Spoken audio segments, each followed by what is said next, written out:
We're being joined by junior tight end Chase Hess. Chase, thanks so much for being on our show today. You know, it's interesting. I don't think this is the first time in show history that we've actually had a tight end on the show. We've had quarterbacks, wide receivers, running backs, had the coach, obviously, had a few defenders, but first time having a tight end, so it's glad that you could be the first one. I like that. Chase Hess, junior tight end for the football team, off to a great start, a 5-1 record-setting start for this football team. Chase, you know, let's just jump right into it. You know, what has stood out to you? Obviously, you guys have had a lot of success through the first half of this season. 5-1 is the best start for any Dixie State football team in the NCAA Division II era. What have you noticed about this team that has just made it been so special so far? I think the leadership on our team, I think there's a lot of leadership between just all the players together. Even though the coaches sort of run the plays and everything, I think there's a lot of people who come in and make an impact either on the field and off the field, where we're all sort of combined as one, and so everything just flows a lot better. And what is it about playing tight end? I mean, obviously the tight end is kind of a unique position. It's, you know, different from any other offensive position, obviously. I mean, you're kind of a mix between an offensive lineman and then a receiver. You know, you stay in block sometimes. Other times you'll be downfield, you know, as a receiver. How have you been able to kind of just balance learning the different schemes of being able to block and also have to learn the route tree as well? Yeah, so I actually started in high school. I grew up sort of playing quarterback and receiver, so I was able to sort of get my routes down and everything, and then transitioning to when I was at Snow College is when I sort of moved into the tight end phase.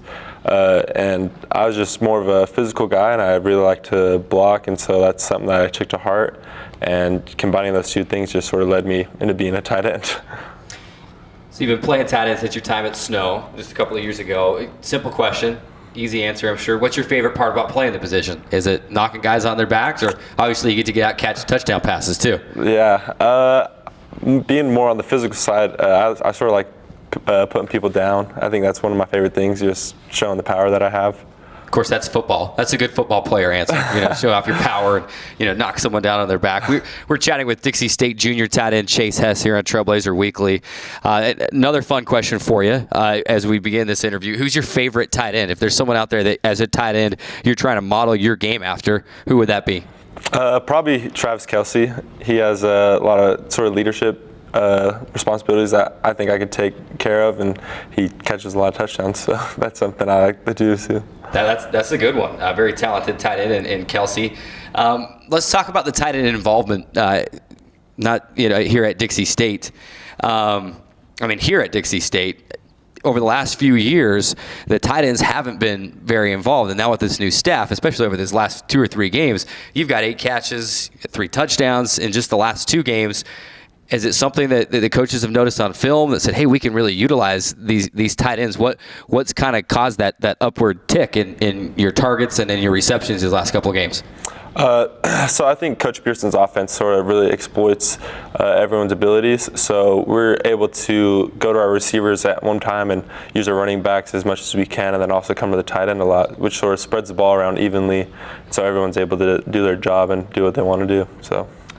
Obviously, you know, you got a pretty good 1-2 punch between you and Blake Kilgore as well. Is there? I want to go back to the Black Hills State game. This was 2 weeks ago.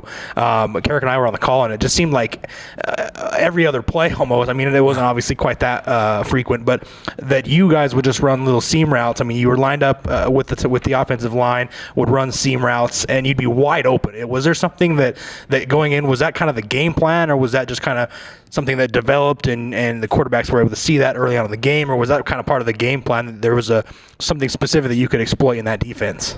Yeah, it's sort of both ways. So we knew that they loved to run more of a cover 2, and their safety sort of played a little more wide. So that sort of just left the middle of the field wide open, and so we just sort of, when we got on the field and we saw their safeties weren't paying attention to the middle of the field, we decided to just go there every time until they covered it. So, and then obviously another part of that game was the touchdown catch that you had. The very first one, yeah. I should clarify because you had 2 in that game, obviously. But the first one that you just refused to go down, basically. I mean, you bounced off. I think I counted at one point six tackles or would-be tacklers that you had to kind of shuck or get around to get to the end zone.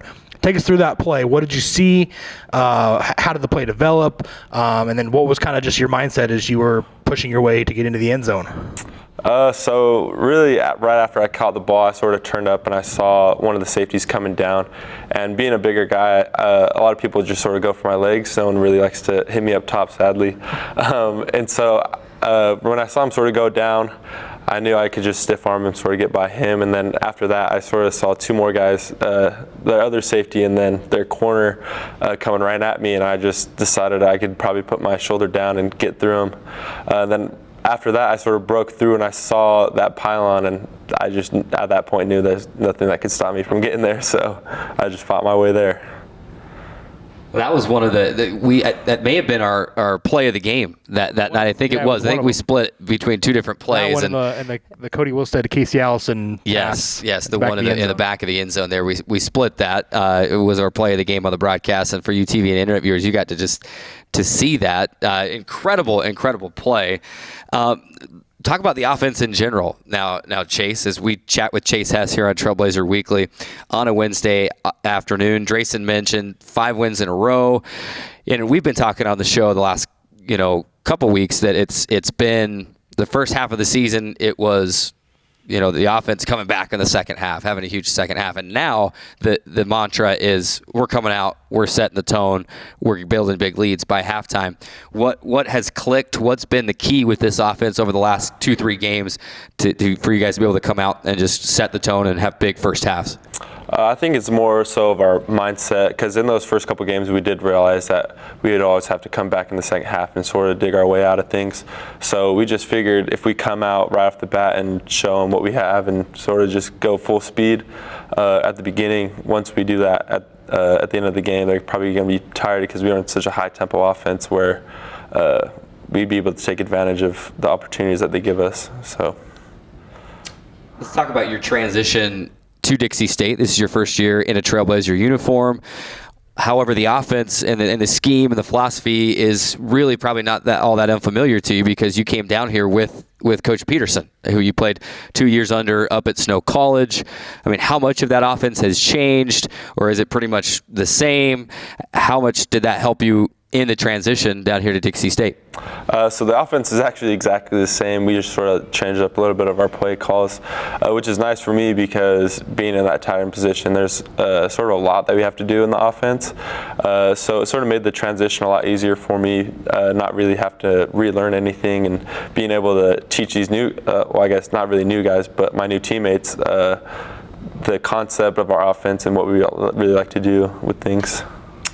Chase, let's talk a little bit about the quarterback. Obviously, half of the equation for you is running the route and getting open. The other half is having a quarterback that can get you the ball. Obviously, Cody Wilstead and Keaton Mott have been splitting time there at the position. Two different guys, two kind of different, obviously in size and kind of just the way that they play the position. Is it different for you? Obviously, they've been splitting time, and so kind of mid-game you'll have a quarterback switch, and that's been something that's happened frequently. Is that an adjustment that you have to make in game? That okay, Cody's on this series, we need to make sure he's going to throw a different way. Keaton Mott is going to be shorter. Is that kind of an adjustment that you have to make mid-game? Not really. They're both really great quarterbacks. I mean, they do their job whenever they're in. I know they both sort of root for each other when they're in. I mean, the whole sport is just a competition of who's going to be the best guy to step up, and I think those two really have a great mentality of things when they get in the game where nothing really changes, because our mindset of the team is sort of everyone does their 1/11th, so everyone just does their job, and if we all do that, then we're all going to come together and be one, and that's how we've been running things. And so I think those two guys really, even though they're two different style quarterbacks, for sure, I think they both come in and do their job perfectly fine. There's nothing really you have to change on the outside. We're chatting with junior tight end Chase Hess, not linebacker. You could be a linebacker. You have certainly the size, but you're doing pretty good at tight end. I think you should stick with that. That's cute. But continuing on a Trailblazer Weekly Live on a Wednesday, Chase, let's talk a little bit about kind of just one thing we've mentioned on this show and in the broadcast as well is just the depth that you have with your skill positions offensively. You've got a lot of wide receiver depth. I mentioned you and Blake Kilgore at the tight end. You got a lot of good running backs, two good quarterbacks. I think 2 weeks ago we mentioned the stat that 11 different receivers caught passes against that Black Hills State game, which is, to me, I don't know if I've ever seen anything like that. You have a lot of depth and talent on that offensive skill positions. How is it kind of managing, between the other guys? Obviously, you root for one another. How is it just knowing that you have such a talented skill group on that offensive positioning? It's great. Just knowing that if someone went down like in an injury or something, we know that someone's going to be able to step up and just sort of do the thing, and there's not really any slowing down in our game. And I know everyone that I feel confident about on that field is going to do their job no matter what. Chatting with junior tight end Chase Hess on Trailblazer Weekly as the Trailblazers get set to head back out onto the road after 2 consecutive at home over to Gunnison, Colorado, to play in the highest collegiate stadium in the country at nearly 7,800 feet of elevation. Chase, you played basketball and rugby in high school as well. How much did playing that rugby help in terms of, the physicality that you need on the football field, especially at the tight end position where, if you're playing quarterback, you got to be tough. You got to be able to take a hit now and then. But, tight end, you're either catching a pass and getting hit downfield, or you're hitting somebody on the line.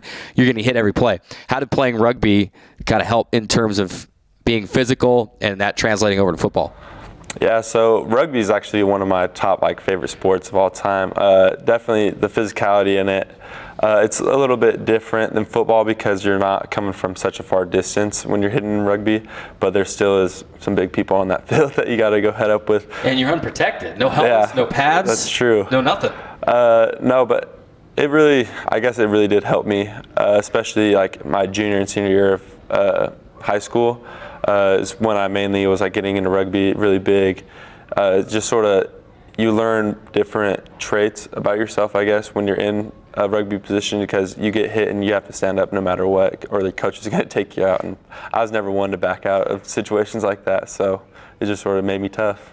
Were there a lot of guys on your rugby team that played football also? Is there a lot of crossover? Yeah. So half of our rugby team was probably on my high school team, and then some came from other high schools that were also on the football team. So, well, Jason, that kind of leads right into that next question we were going to ask him. What's his favorite sport besides football? Yeah. And maybe it's not rugby, the most favorite sport besides football, but it sounds like it's certainly one of them. Yeah, no, definitely. So I grew up sort of playing in a variety of sports, football, basketball, baseball, and rugby.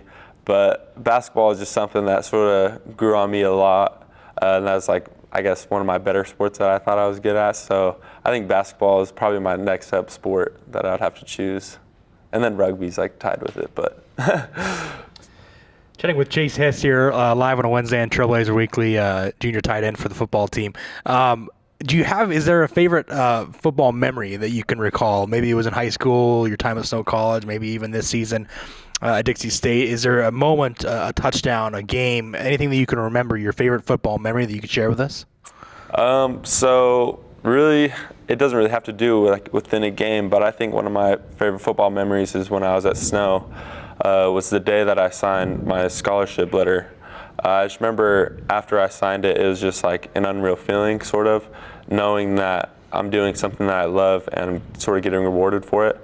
And then after also calling my dad and just talking to him and hearing how he felt about it, sort of just meant the world to me and just never changed the love of the game for me. So I think it made me love football probably even more, hearing my dad talk about, because he was a collegiate athlete as well, talking about how proud he was of me, and that's something that really meant a lot to me.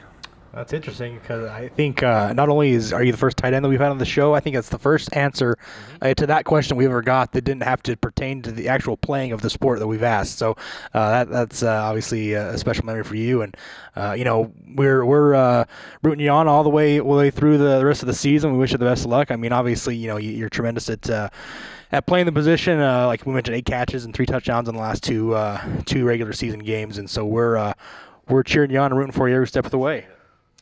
Hope you guys have a good trip over to Gunnison this weekend, and then I'll be there to call the game on Radio Dixie 91.3 FM. You can tune in. Also, DixieStateAthletics.com. We'll have the recap for you and stats as soon as we can after that game. Hopefully be writing about a game and calling a game where the Trailblazers improved to 6-1. He is junior tight end Chase Hess, the first Dixie State tight end to have a 100-yard receiving game since 2013, and then All-American Jodan Duncan. So you're in good company there for that big game you had, and hope big games are certainly in your future as well.